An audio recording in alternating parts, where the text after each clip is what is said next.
and welcome Or welcome back. to Mom, You Were Wrong. Yeah. Today we're not ranting. No, for once. For the third time in a row. We're gonna talk about cursed scenes in films. Or just cursed films. Just cursed films in general, because there's so much to talk about actually. And like pop culture movies that we all watched and we were like, ooh, this is so cute. And then we were like, actually, is it? But they were all kind of, well, not all, but most of them were like resets in society, and everyone was like, whoa, and everyone was going crazy over this thing. But now looking back at it, you're like, This is not quite right. what was going on? What was happening here? And the thing is, with a lot of these movies, it's not just, it's like just an amalgamation of everything. Like, the acting is funny, and like the script writing is suspicious. The set itself looks fucked up. The director probably gave them bad notes. Like, everything just, it's layers and layers of things on top of each other. Yes. Yes. The first curse moment I want to talk about is not actually a movie, but just a moment that has happened recently at the Oscars.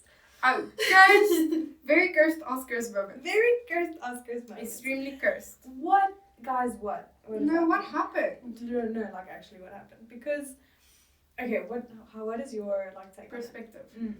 Well, I recently saw okay, here's what I will say. I think Jada is questionable.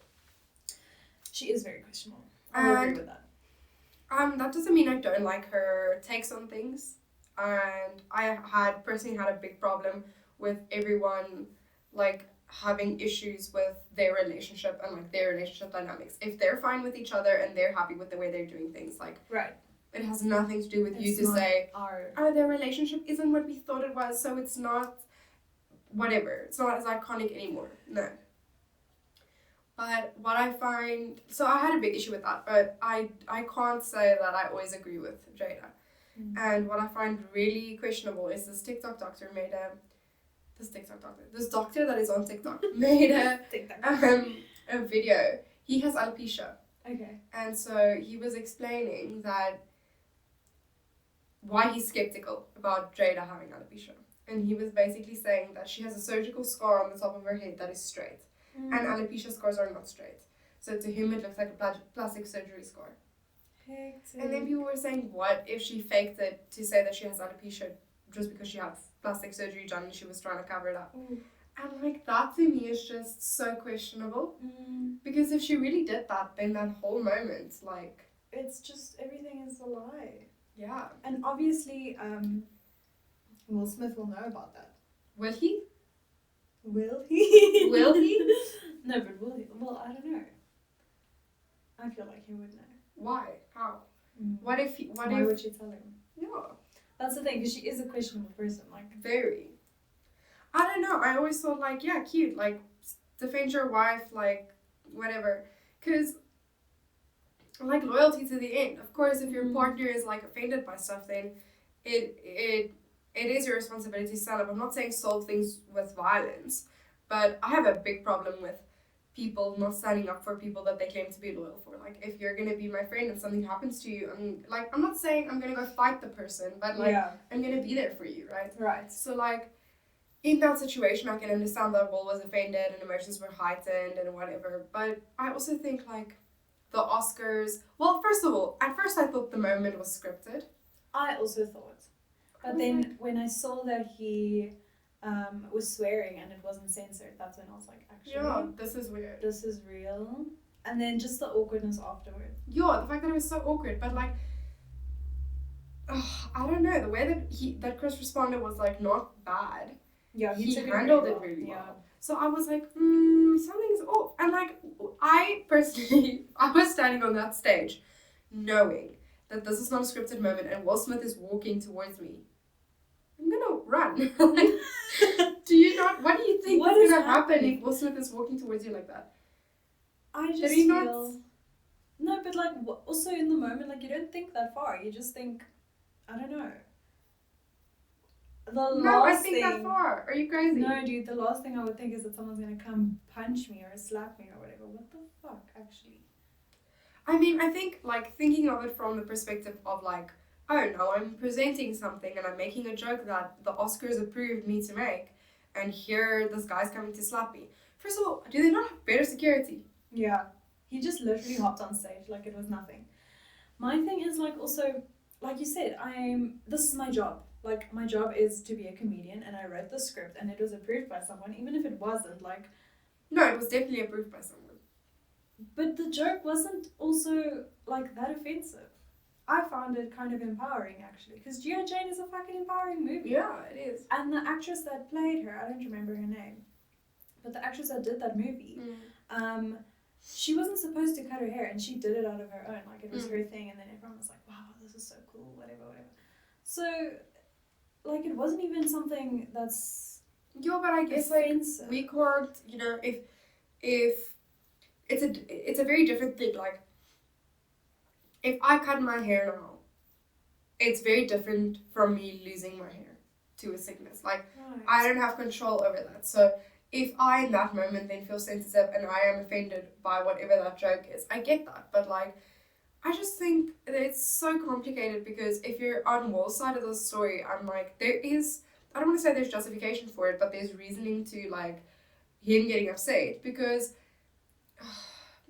this is a very questionable thing to say, but I feel like he's in a toxic relationship at the moment with like someone who is literally manipulating him and fueling him. So you can't necessarily judge him for. Dude, he was laughing at the joke and then he looked over at Jada and she gave him a look and then he like stopped. So like people are like saying that he's hypocritical and all this stuff, but I really feel like that relationship is not healthy. Yeah, that's manipulation. And that's why he acts out like this. And also, I feel like Will Smith the past few years has just been like so desperate for attention. Or not attention, I don't know what it is. Approval. It's almost like he wants. To me, it's like he needs Jada's validation, and because she's been saying all these things like, "Oh, I was so in love with Tupac. I was so in love with this other man who lived in our house, and I hated our wedding, and you're actually wedding." All this shit, right? I think it accumulates, and now if she's like, "Oh well, you're my husband," and he's gonna make a joke like that, and you're not gonna stand up for me. But also, what the fuck, guys? Like, even if I was in that situation and I was Will, I wouldn't go up and just like hit someone. That's so fucked. I really don't agree with what he did. No.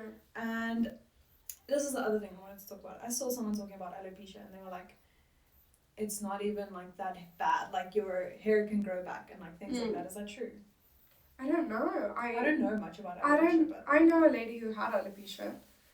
But I'm not sure if it can heal for everyone or whatever, because I know that her hair did go back, but it has many other symptoms that aren't just hair, as far as I know.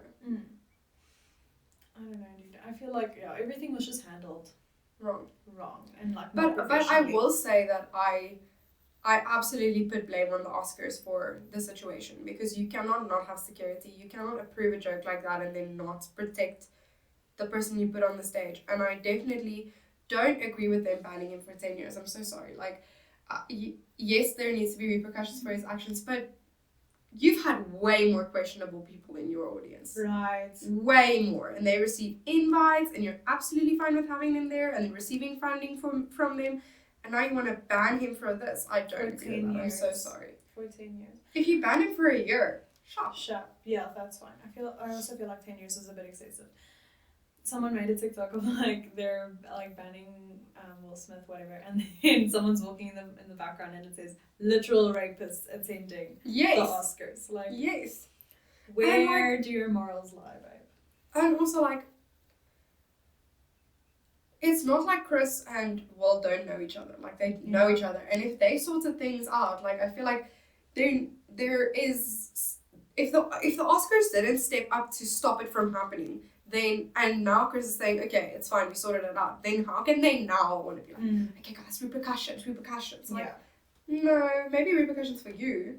Maybe make sure that you hire security. And if you put people on stage, you make sure you approve the jokes that are like good. And like, if you're gonna make a very questionable joke that you're not sure if that's okay, I feel like it's common practice at big events to check in with the people to make sure that they're fine with it. People you're making a joke about. Like, I worked on a very, very large production for a organization that is very big. Yes. And there's still fun and banter that happened in presenting that, even though it's very prestigious. And so if there's like banter, if there was banter in any of that, that would be sent to the person to approve it, so that that person would know that banter was coming at them and they would be prepared. So I feel like if it was like that questionable of a joke that you're not sure, is this going to affect her, is it not going to affect her, ask her. Can we make this joke? Like, if this is too much for you, we can write something else. Right. We think this is just a funny moment. Yeah. I just feel like the whole situation from both sides, from everyone involved, was just not handled No, I absolutely the way agree. that it should have. So I think it's just unprofessional. But like, that's what I'm saying. Like, it's unprofessional of the organization. And I'm not saying it's not unprofessional of Will, but like, at the end of the day, he's an artist. Like, he's an artist. The organization itself should have done more. To protect, to stop, Chris. before anything happened, before, like, Will should not even have been able to get on that stage. Yeah. The organization should have done way more than they did, and now, because of their lack of preparation, they want to act like they were actually prepared by these and like big repercussions. They have these laws and stuff in place, Yeah. which they don't actually. No. Yeah, just very strange. Very weird. Very strange. But I don't understand, like, the one thing that's so strange to me is that it became such a viral moment. Like, why? Why that moment is it so big? Why are we giving it so much attention? I heard something the other day that I thought was like really interesting, like 2 days ago. Someone said, after the pandemic, we just don't look at like big events the same, like the Oscars, the Grammys, the Met, the Coachella. Like, it's just not as interesting. Yeah. We're like more removed from it. Like, we were so like in the culture of like, what is she wearing? Yeah. Like, and now it's like, oh yeah, Kim Kardashian's over there wearing all black. Nice. Weird. Good for her. Yeah. Moving on. Literally, it's not that big. Like, a deal it's not that. Yeah, and like Coachella specifically, I find interesting because to me, Coachella was like a cultural moment, girl. Like, what is she wearing? Where is she going? Happening now. Yeah, and now it's like after the fact, you're seeing like people dress up and stuff. And the worst part is, every video I've seen so far of someone's like, get ready with me for Coachella day one. They're like, after day one, everyone was like, okay, I'm ready to go home. Yeah, like, literally. Everyone's just tired. No one wants to be there. But I think that's exactly why it became such a viral moment, because people are like just looking for something, real human interactions. Something between the facade. Yeah. It's not just a pretty event. Yeah, but I think it's also so fake, you know, like maybe before the pandemic you could convince us that it's all just glitz and glam and like everything's always perfect. But now we know that it's not perfect, and they're just showing us the parts that are the most like presentable. Yeah. And we're like, show us the other parts. Especially in our industry, dude. You're like, shit is so pretty, and then you just turn like 45 degrees and it's a mess. If you've ever been in a recording studio, the little part that's on camera, the frame part, perfect. But not plant out of place. Yeah. But then as soon as you turn around, there's just cables on the floor, dirty, empty coffee cups, all the shit just everywhere. Or the worst part is a green screen, just attached with duct tape. Yeah, like, fucked. And the edges are fraying. You're like crazy. It's insane to me, but it's literally like that. And I think now the thing is like, we want to see more of those moments, like the behind the scenes, the real stuff. I saw a video. Sorry, I keep yawning. I'm not exhausted. It's just like cold today, and it's very cold. I want to cuddle. Yes.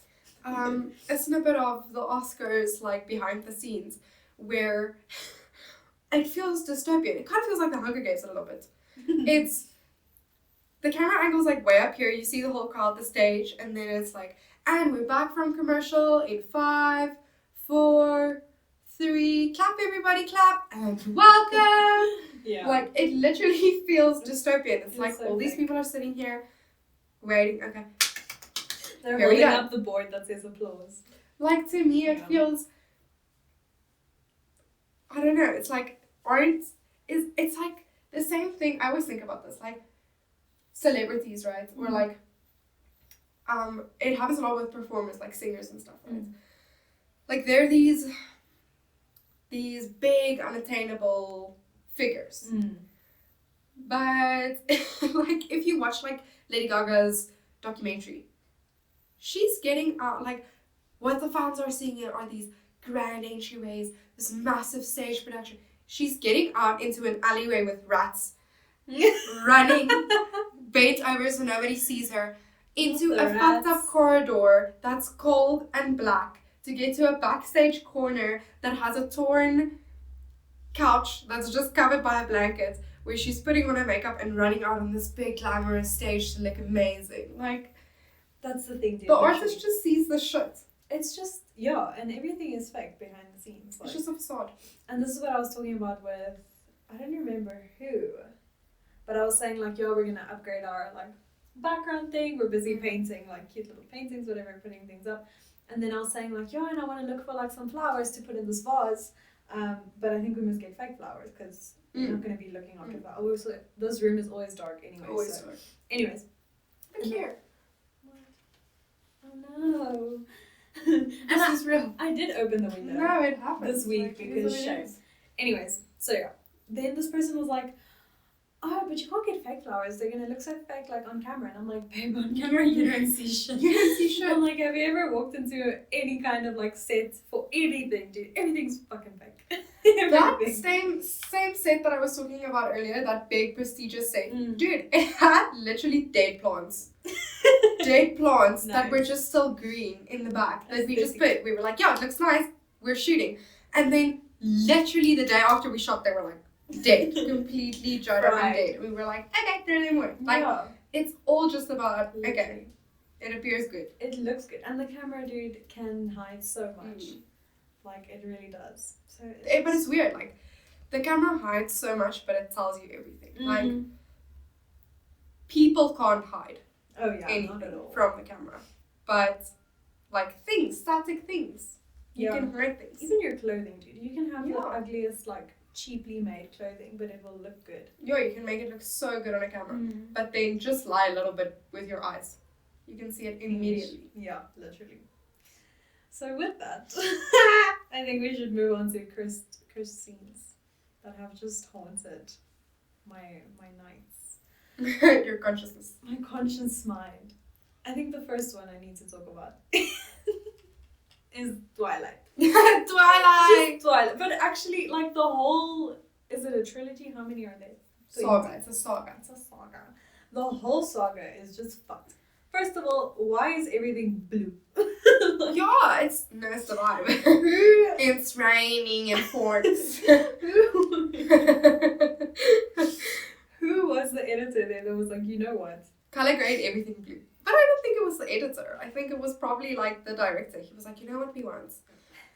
You just need like a little tinge of like... It needs to feel cold. Yeah. Because the vampires. And then the editor probably showed him like some nice version of that blue and he was like, make it more intense. Is it saturation? 100. Like, the one thing I can tell you about editing videos for other people is you can have the nicest vision and they will very quickly... They'll fuck it up real quick. Real quick. No, just, I don't know, just cut it here. Like, are you sure? In the middle of a sentence? Yeah. It kind of disrupts the flow. No, cut it. I want to cut. The one client we worked for, we made like months of footage, which now probably isn't our best work, like looking back. But at the time, it was good work. And he was just constantly changing stuff, sending us like 20 bullet points of notes to like change stuff. And in the end, we just figured like, this guy just wants a PowerPoint. Yeah. He just wants a PowerPoint of like, this is war. Here we go. Yeah. And like, don't get a video editor if you want a PowerPoint. But also I feel like you need to understand your client as well. Like, because you can't argue with those people. Like, no, especially if you're in corporate, like. Yeah. If that's what they want, that's what they want. But that's what I'm saying, like, how can you tell, you can't really fault the poor video editor for Twilight, like. No, but honestly, I feel like it's not just the director of Twilight. I feel like a lot of people that were involved were also just... Your Girlie was written by Stephanie Meyer, like. Yes, there's a lot going on just there, just in that alone. But, okay. Fine.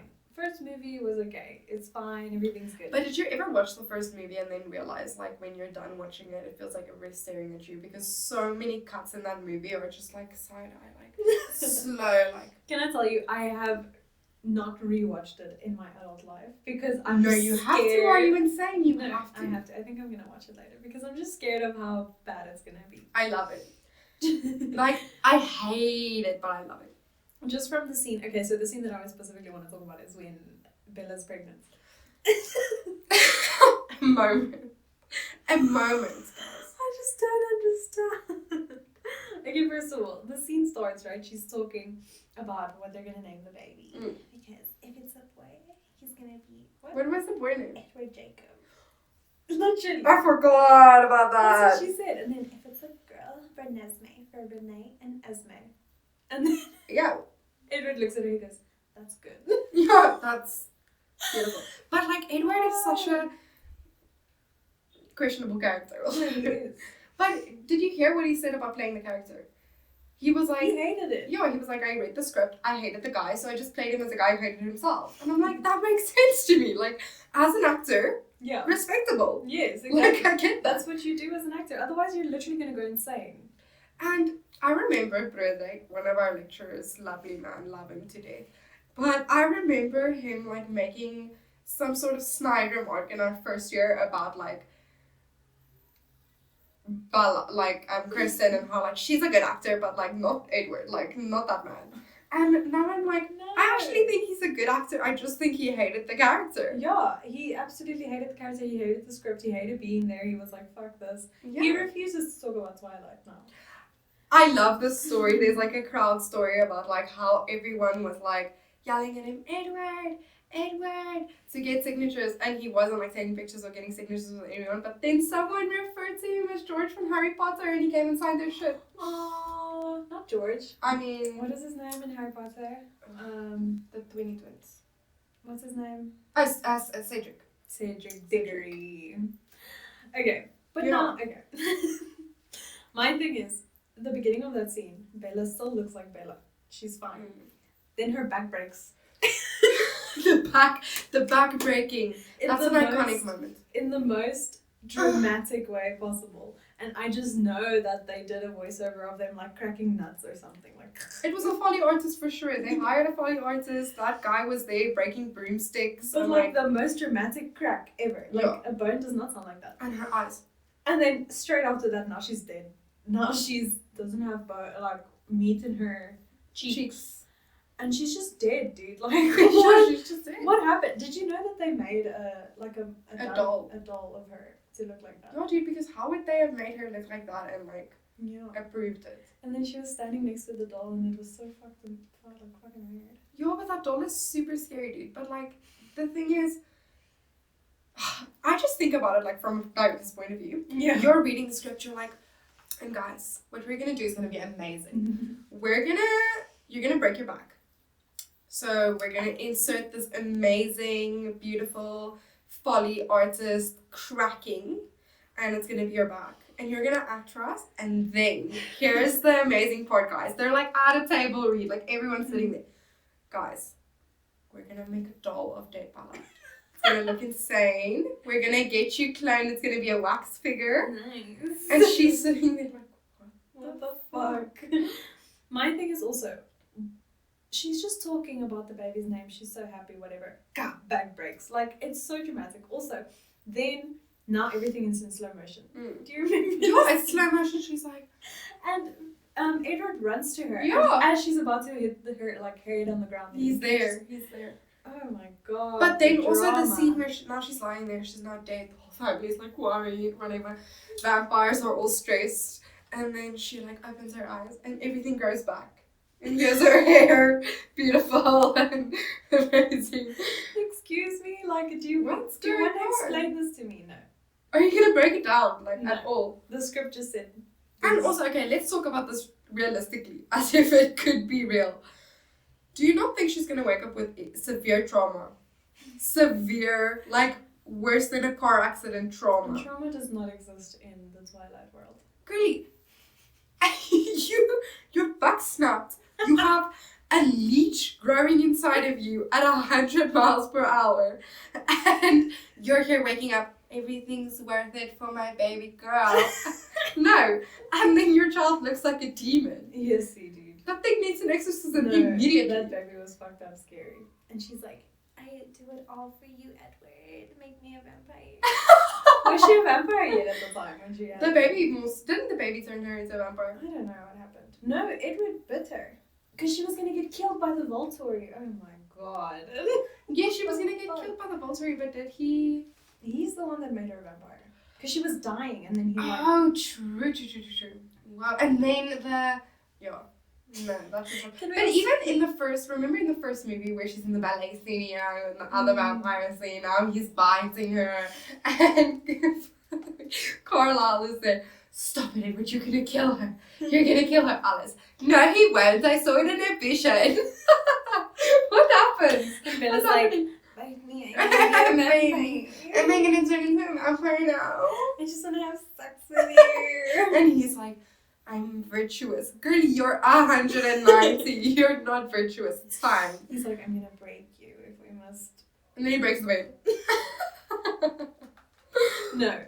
Cursed 100%, but we all know. But I love it. It's cursed, but I genuinely love it. I need to rewatch it just so that I read all of the books, every book. Yeah, me too. And I couldn't not read it. And I think I reread it when I was like probably 18 or 19. So and like bad. I'm not saying they're not perfect, but there are parts of the books that are good. Like not all of the books, the written books, are bad. Like listen, the fact that like this whole thing is about just abstinence and stuff, that's what fucks me up. It's a bit insane. It's a bit hectic. It's a bit insane. But I actually do think that the books are better. But like, what books aren't better? Oh, okay. 13 Reasons Why. The book's not better. Don't read the book. Is there a book? It was a book that turned into a series. I never knew. Okay, I'm not talking about season 2 and onwards because that is not right. But like season 1, That's not right. that is not right. Season 1, the TV series is actually way better than the book. The book is bad. But I think that's the only book I've ever read where I was like, the TV series was better. Was better. Yeah, but always, in my opinion, season 2 is never as good as season 1. But I think I think specifically with shows like Squid Games, where it's like this show was written for like so long. It took years and years and years of writing and refining and making it beautiful and amazing and this good story, to get it to the point where we get season 1. And then immediately Netflix is going to approve season 2 and you have a year to like write it, produce it, make it. It's good. It's just not, there's not enough time to like refine things and really think about them, which is why like when a series was written or like a movie was written to only be one and it's approved for another season, I don't always think it's good. I don't always think it's a good thing. It's not. It always feels rushed and it's just not as intricate as the first. I'm always nervous to watch the second season of something I loved. Especially Bridgerton, I was so scared to watch because I was like, I hate when like it corrupts the way you see the first bit of it. But I think Bridgerton did a good job. I also think they did an exceptional job. They didn't. But it's because there was already a second book. Yes. It's already not like, been written. Yeah, it's the same with like Hunger Games. Hunger Games, the second movie didn't disappoint because it was already done. Right. Even Twilight, like even though it was bad, the second movie didn't feel like disconnected from the first movie. It felt connected in some way, like it made sense, the story made sense. But I think like when there's only one season it's only destined to be one thing and then they approve a second thing just for the money of it. What was the thing where oh my god. Euphoria season 2. Yeah, that was very disappointing. It was very disappointing. And I think the thing is, it felt like there was no thought in it. So, recently one of Morris's new friends, we convinced him to watch Euphoria. And he watched season 1, he's like, this is amazing! Yeah. This is really good! And I was like, And I didn't say anything about season 2. Yeah. And he came back and he's like, season 2 is horrible. What was it? Like, it's horrible. First of all, why was Rue's dad's funeral played 20 times in every episode? Second of all, why are there so many plot holes that are not resolved? Like, I understand if there's a next season coming, a season 3. Cool, we need to have a cliffhanger, all of that. But they literally They literally forgot about Laurie and the bag. And what happened to Kat? Where's her camera storyline? Like her camera thing. Where is McKay? What happened? He was there for like one episode. Where is he? What's happening in his life? Like exactly. They started all these stories that were beautiful and intricate in season 1, that all intertwined and all had some sort of effect on one another. And then in season 2, it felt like they were telling all these stories disconnected, and I was waiting for the final episode to connect them all, and it just didn't happen. Like, I'm not saying, listen, beautiful, amazing idea to have the show be the final episode. If Lexi's show was connecting the dots. But it wasn't. It wasn't. Like, it feels like, okay, now where's the next episode that's actually going to explain everything? And the thing is also, I feel like, just from the beginning I knew, like, the season's going to be fucked. When they dropped the whole, just the way that they told the stories. Like, they didn't have every episode, focused, but there's another word.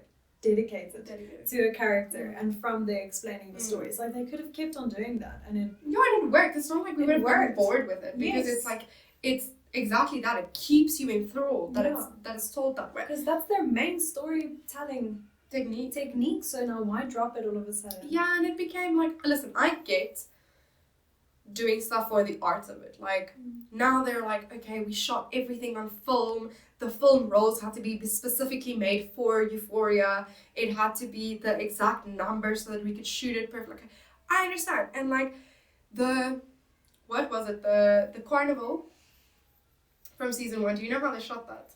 I found it the other day, and I think it's so cool and magical.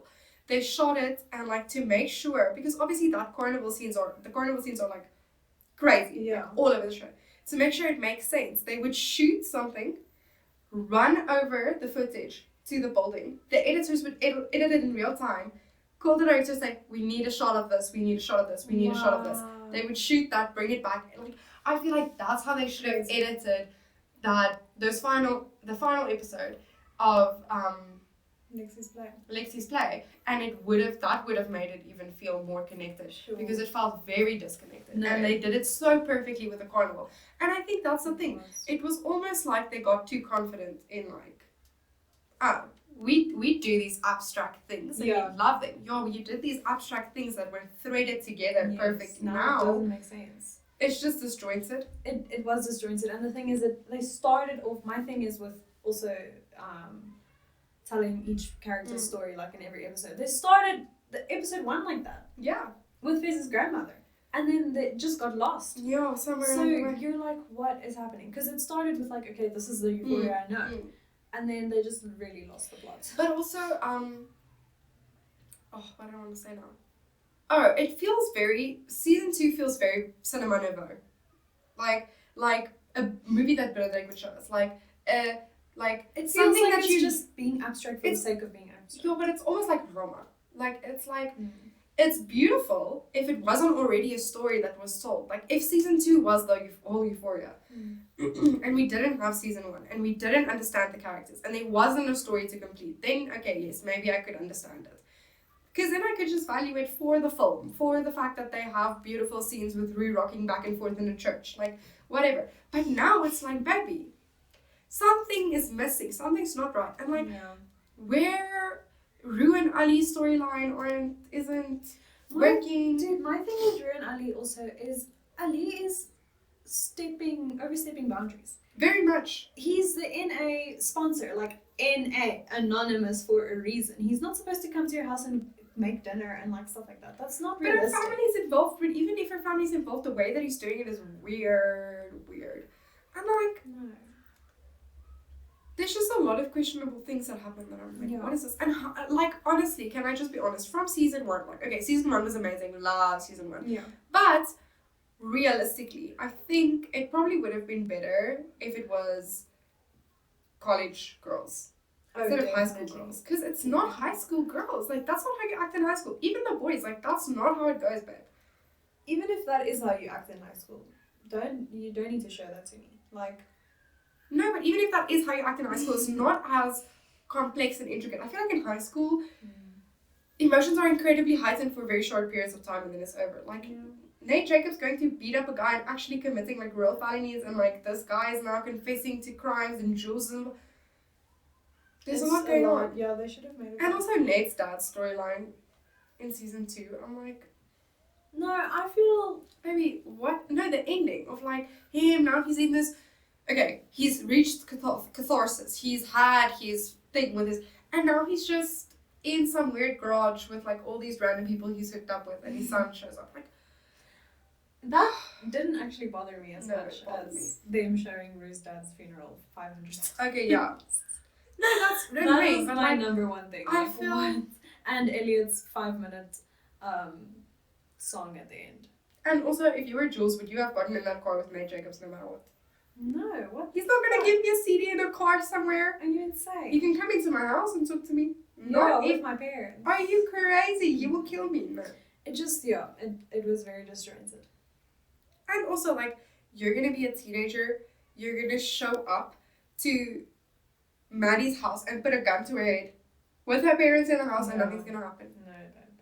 Are you insane? No. If someone came to my house with a gun when I was in high school, guys, That's another storyline that just, like, finish. it's gone now. What happened to the lady that recorded her in the cupboard? Yes. Like, okay, was it just to give her the dress? No, guys. I can't believe that for a second. No. Anyways, I'm done ranting about Euphoria. Euphoria because what the fuck? Can I just quickly talk about Bridgerton, like, with that specific plotline? Because, like, I loved it. Don't ruin my life. No, I'm not ruining it. I loved it, but I was skeptical at the beginning because I was like, Yeah. guys, we did the like Enemies to lovers. enemies to lovers things with Daphne and Thingamabob already. Mm. So now we're doing it again. Like, Yes, come the on. plot.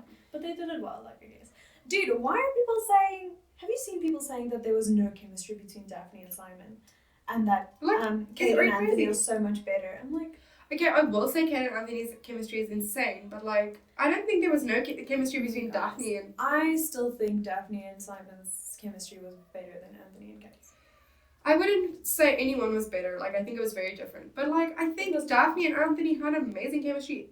If you say they had no chemistry, go watch the scene with the Queen again. Girl. Girl, But I've seen so many people say that, like, and I'm like, hello? I didn't feel that. No, I burned for you, bitch. Dude, I was that scene in the inn when they just got married, and he's like, "I thought you didn't." Yeah. No, they had Chemistry, amazing where, babe? It's everywhere. And they also said, like, yo, they just cast Phoebe and Regé-Jean Page because they're, like, good-looking actors, but No, they I didn't don't think act. so. I'm like, no, that's I think not Phoebe true. did a very good job of portraying Daphne. She did a wonderful job. Like, her facial expressions, her body language. Like, now, because I rewatched season 1 when I watched season 2, and like, there's very small things she does that like makes it like more realistic, especially the way she breathes. She did such a good breathwork really job. did breathwork, yeah. Her breathwork, incredible. She like really understood the character to be able to portray her in that way. Yeah. And she also understood that the character was super young and forced into this world where she has expectations put on her, and she's supposed to be this girl, and she's supposed to get married in this way. And like, I feel like, I was speaking to Morris about this last night, it's very difficult because obviously this isn't realistic, we get that, it's not supposed to be portraying like realistic events, but historical accurate. yeah. Yeah. But in some ways, like, you can relate the two, you know? And I think it's very difficult for modern audiences to fully grasp what happened in history, or like how it was to exist in history. Right. And the context of that, the like social political context of being a woman in history and being a girl, and like what is expected of you. And like nowadays we have more of the luxury of like, we kind of get to be rebels. Like, yes, you're disappointing your mom. Yes, your dad's mad at you. Yes, whatever. But society's not kicking you out. Yeah. You're not being excommunicated from. And what does excommunication mean in today's society versus back then? Like, right. my whole family can literally excommunicate me, and I can have wonderful friends, a good job, sustain myself, have a great You life. can still live your life. Whereas back then, that is absolutely not the case. It's So over. like, Yeah. the way that she portrayed that expectation, and like how she has a duty to do that, whether she wants to or not. She doesn't get to just be a man. And not even just that, I feel like Phoebe is just such a good actress, dude, because even just watching her transition from that into season 2, where she's so mature, and now She carries herself with like poise. Yes, it's so beautiful to see. Like, I don't understand. But also, isn't it insane how she goes from like, I have to marry you because we were alone in a garden unchaperoned, to like, oh, I'll chaperone my older brother seeing this girl to speak to her. Like, I thought that was very interesting because that's the dynamics. Like, Exactly. your older brother is like wiser and more noble, and you have to listen to him until you're married. Now you're married. Now you're the Duchess. You're the important one. Yeah. And he has to listen to you because he's unmarried. Exactly. I think that's very interesting. Yeah. I love that. I just want to live in Bridgerton. Anyways. But Bridgerton, not just the general timeline. No. I don't want to go back to the 70s. Put me in Bridgerton the movie, the series. The 1800s. Yeah, the 1800s. No, I would love to be in the 1800s. No, not in real life. Like in Bridgerton style, yes. But in actual historical accuracy, no. I would love. Please. I know it's bad, like people died of the flu and a bee sting, but no. it was just so cute. Anyways. It was just so cute until you're the fucking farmer girl. You're not a nobleman. But you know, one of my other favorite series ever is called Anne with an E, and it's about this girl in the 1800s. I think it's 1800s. Yeah, it should be. And she's an orphan and she gets adopted by this family. Well, it's a brother and a sister that have never married, and then they live on a farm, and it's like her like living. That sounds Nanny McPhee, but you know. It's so cute. Okay, anyways. Last cursed moment is, why did I write Divergent? What is this? Divergent. Oh. In the package, but I don't want to talk about Divergent. We were just talking about like Divergent in general as like cursed movie. It is a little bit cursed. Like cursed series. But not because it's bad. No. Just because it's insane. It's deranged. Yes. She's delusional though. What's happening, What is girlie? happening? First of all, they like, there's a war, we can't go past the wall. Okay, what's beyond the wall? And what happened in the war, babe? Can't tell you. No, secrets. That's Mix secrets. confidential information that you don't have access to until you get Divergent Premium, babe. That's happening. And then when they finally reveal, like, well, they never said what happened in the war, did they? I don't think so. I don't remember. But then they're like, it's Chicago. That's beyond the wall. Chicago. Chicago, Lopez. And worse than that, like, okay, now you're part of whatever the fuck the truth faction is called. And I'm in Dauntless. And I'm not allowed to know what happens beyond your walls. We cannot ever be friends again. Yeah, like, Because I'm in Dauntless. what the fuck?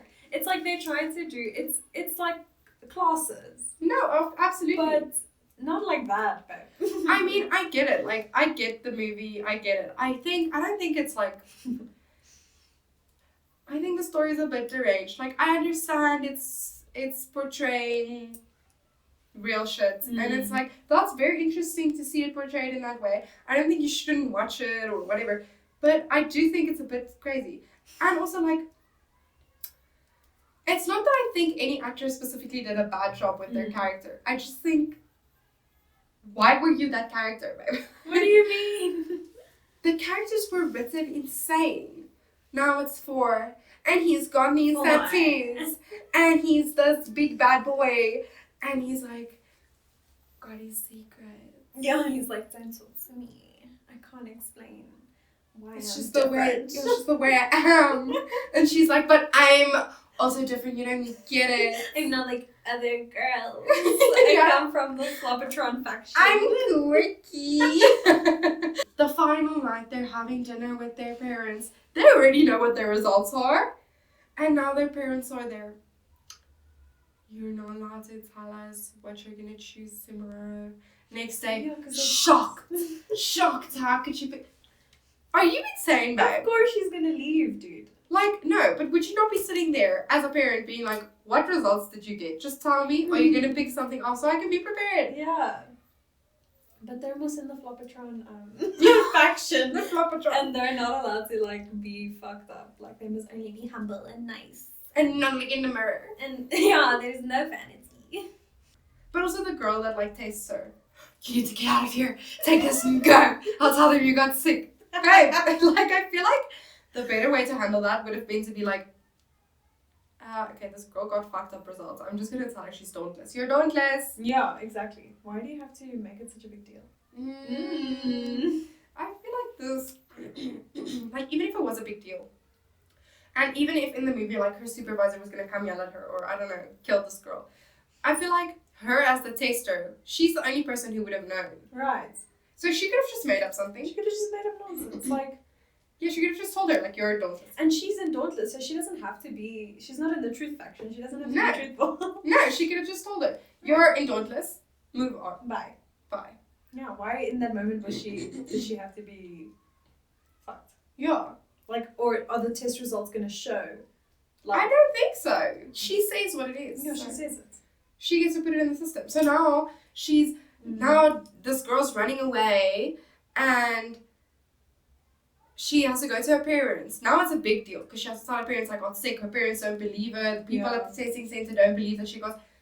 You could have just said, or she could have even told her, listen, you tested as divergent. Don't fucking tell anyone. Yeah. You're gonna get killed. Just choose any. Choose faction. divergent and just go with it. Dauntless. Oh, choose dauntless and just go with it. I think the thing is with a lot of these Floppatron movies is that things like this happen where the stakes aren't high enough So they make it. for their reactions. So it just feels a bit strange. And But you I go think- with it because it's the beginning of the movie or whenever. But doesn't that happen in a lot of movies where you're like, okay, there's now this big deal and people are going to kill each other and someone's going to the police. But actually, if they just sat down and had a conversation resolved it would have been fine, yeah. immediately, plot finish. This is my thing. Like, the best movies for me are the ones where you can't say that. You can't be like, but if they had just done this. Yeah, if literally, instead of saying, oh, now I'm so upset with you and running away, I just went, but why the fuck did you do that? Exactly. Because in real life, do you not talk to people? If you do something crazy, I'm not just like, oh, Ariana's not my friend anymore. I'm like, Ariana, why did you do this thing? Do you know what my other pet peeve is? And this happens a lot in action movies. Well, it only happens in action movies, really. Or like superhero movies. Now they're fighting, but they can't use the same move twice. It must always be a new move. Yeah, baby, have you ever seen Just punch him like that again. Have you ever seen two guys fight in a bar? The only move is over and over. Literally. It's always like now, let's say they have a grenade or something, they throw it. Cool. Now they have a whole bag of other ones, but now they can't. They're like, okay, no. Can't throw a grenade again. No. No, throw it. Do it again. Let's see what happens. Realistically, it worked the first time. Do it again. Do it again. Do it again. Like, I understand for a dramatic effect or whatever, But can I tell you another genre of movies that I can't stand? And I know you love it, but I can't. What is it? Musicals. Okay. I can't watch a musical. I don't love every musical. This was another cursed movie we wanted to talk about. It was Pitch Perfect. Yo. I don't like all the musicals. I like some. Not even the classics. What are those what's the fucking Moonshine, whatever, what is it called? What? The movie that won the Oscars a couple of years ago, that La was La so Land. what's happening? I never watched La La Land. Dude, it's horrible. Because it's bad. It's really bad. Yes, and people say it's amazing, and it's not. But Really queen. yeah, Pitch Perfect was very bad in my opinion. Hot take. Their singing sounds bad. They might all be able to sing individually, but when they put them together and whatever effects they put on them, Not it. makes it sound like. I In Spanish, I you didn't say- hate the first movie. Oh, Yeah, in Spanish you say me aturde. what is it? It hurts your ear. Like my ear, dude. It's not nice. I don't hate the first movie. I mean, I think the first movie is like bearable, and like the cup song is like very cliche, but like. But like, okay, at the time, great. It had a chokehold on It had the chokehold. But the second movie, you're my flashlight. Oh god. No, they're really bad. Please. They're really bad. Please stop. It doesn't make sense. And just realistically, think about your university experience. Think about a university party and there's just a girl singing. Everybody would have made fun of her. Everybody would have been, are you well, What's babe? happening? They Are would've you well? filmed her and put her on Twitter and people would have had her. Tell us more cursed movies so that we can watch them and comment. Please. Because this is my favorite genre of talking.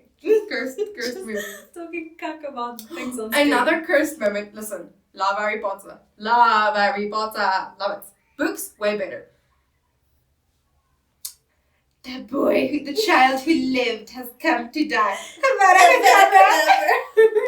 No, guys. Cursed. And like in the book, that's not even how it happens. It doesn't even go down like that. There aren't people watching. But also, Harry Potter, did you put your name in the goblet of fire? Yes. What's going on? Relax, babe. You've been chilled for 4 movies. Now you want to shout at me for what? And I think like the Weasley dad is not portrayed right in the movies. Because in the Really? books, he's cool and quirky and funny and like daddy. And in the Not daddy. He was like dad. Daddish. Yeah, daddish. But in the movie, he's kind of cringe in some ways. You're kind of like... And he's just awkward. And he's just annoying. Yeah. I never read the books. They were too thick. I didn't read all of them. But I really think, like, the books are good, eh? What's your favourite Harry Potter movie? Goblet of Fire. Is it? 100%. It was my favourite, and then I watched it way too many times and I got sick of it. Now my favourite is Prisoner of Azkaban. But I think it's my favourite because I read the book so many times and I love the book. I love the book. But the movie and the book are not the same. It's not the same, yeah. I mean, of all the books that I've read and movies I've watched in the Harry Potter series, that one is the one who's least... It's changed the most. Yeah. But Goblet of Fire is really nice. The book is good, dude. The book... If you ever want to read a Harry Potter book, that is the book you should read. Is Goblet of Fire the one where they have the ball and then Hermione wears that purple... Yes. Girly... Girly girl, what's happening? For my first Holy Communion, growing up Catholic things, did I not tell my aunt I want that dress? And she made me the dress in white. It was the exact same dress. And you wore it. Girly. You were Hermione girl. I was a baddie. And I had my hair done like her and everything. No, and also can I say in the books, Fleur, yeah. the girl, she's cool, dude. You're like, oh my god. But she is cool, yeah. And she's but cool. in the movie, she's like cool. a side character. Yeah, she's like cool, but in the books. And Harry Potter and Cho's love story is like way more intense. In the movies, it really felt abrupt. Yeah, it's like a distraction of the plot. It came out of nowhere. Do you know your house, your Hogwarts house? I'm Gryffindor. I'm Slytherin. Oh. I'm sorry, that makes sense, girlie. That makes sense, my love. Yeah. You would be there. Actually, my parents were in Slytherin. You're just a muggle who came here. Your parents didn't even know magic. No, I wouldn't. No, you would. You'd be there. A little bit. You'd be, not like to brag about it, you'd be right. You don't know the spell. My grandmother taught it to me when I was 3. You would, 100%. Yeah, And then if someone came to you and was like, I don't know what's going on, can you please help me in this class? Whatever, you'd be talking to other people. She didn't even have notes. She didn't even have no notes. She wrote my notes. She had to ask me. Or she wrote my notes from my parents. She used my grandmother's grimoire to write her spells down. I was Ravenclaw a few years ago, and then I did the test again like last year, and I was Slytherin. Marius is Ravenclaw, I think. What is blue? Ravenclaw. Marius is Ravenclaw. Dude, you have to download Hogwarts Mystery. It's a game. Is it good? And you make your character, and then it takes you from year 1 to year 6, and you learn like... Oh, isn't it there's a new Harry Potter game? No, that's a PlayStation coming out. Oh. PlayStation game. But this is like on your phone. Oh. And it takes you through year 1 to year 6. What's it called? Hogwarts Mystery. And you do like spells and stuff, and like it's cool. And there's like a rivalry between you and this other person that's bullying you, and then you must duel them, but it's you can't duel at school, so then you're gonna get expelled. Like it's cool, dude. Harry Potter is Dobby friend. Monster has given Dobby a sock. Dobby is a free elf. And he's like, okay. He's like, good for you, back. Good for you, back. Great. Oh, lovely. Gosh. This is weird. Thanks for joining us on our conquest.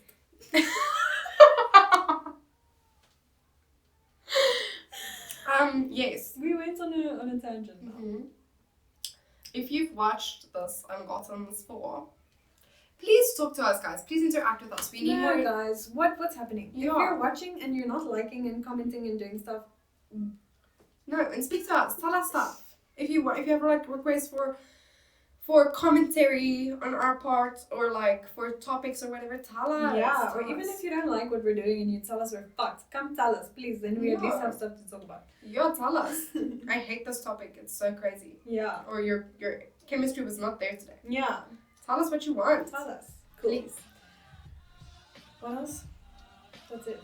That's that. That's that on that. We didn't even really talk about what we wanted to talk about. No, but we said a lot. But we said what we said. We said what we said when we stand by it.